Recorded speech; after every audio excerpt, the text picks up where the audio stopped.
I'm telling you, they need to start with Brock.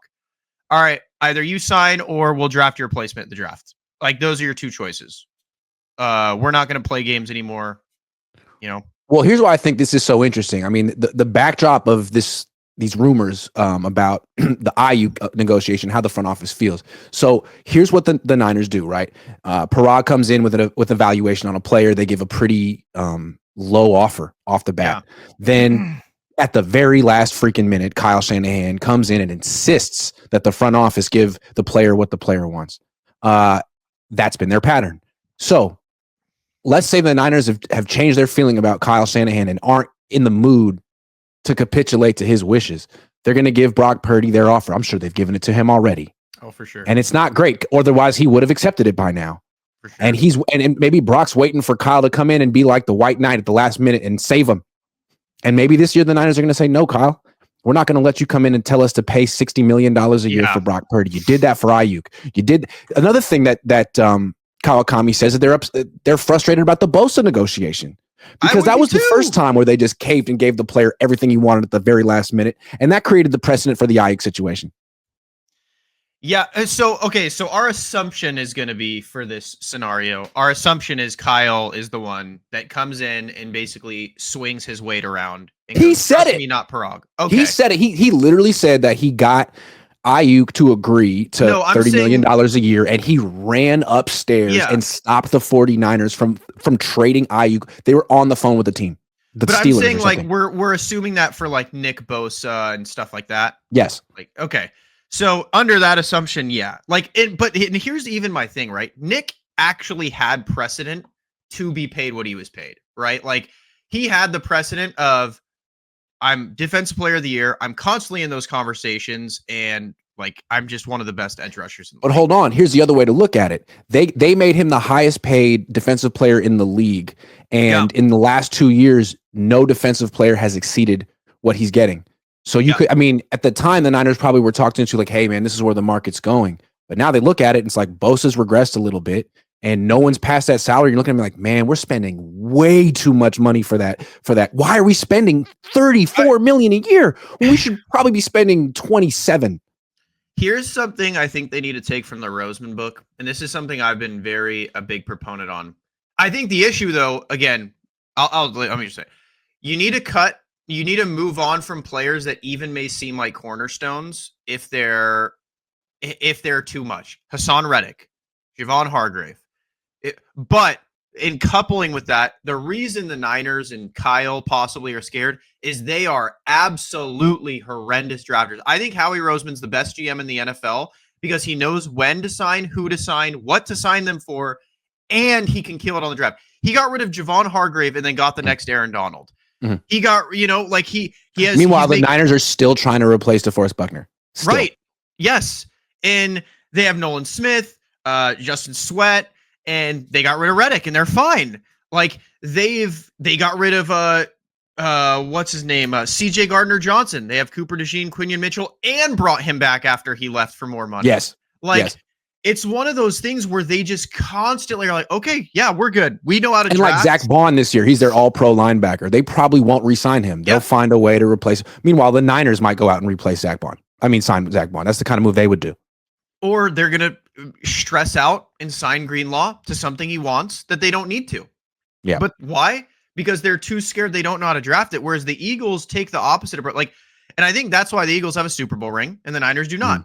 The Eagles coach and manage out of aggressiveness. They don't care. They know that we're going to hit.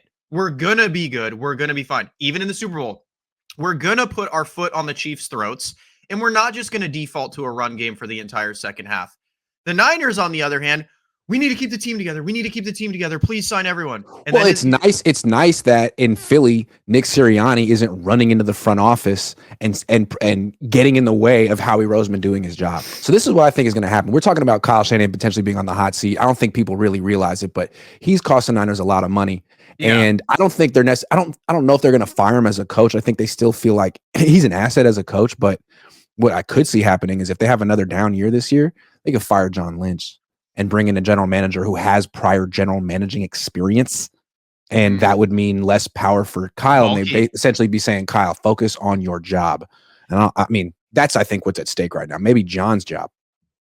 I mean, also they could just do what they did with Belichick in New England and let Kyle quit because they don't want to, fire him and pay him a ton of money, which is, hey Kyle, listen, yeah, you're terrible at the front office part of your job. So we're going to not let you handle that anymore, like the Patriots did. So if you want to quit, you can. You're just head coach. That's it. And then like Bill Belichick did, well, I don't want to do that. Let's just do a mutual leaving. They could just do that with Kyle. Like, hey, we're going to let the front office do the front office things. This has not worked out letting you do front office things. Yeah. Like you've wasted a lot of our money. We're 6-11. We didn't even get to go to the freaking playoffs.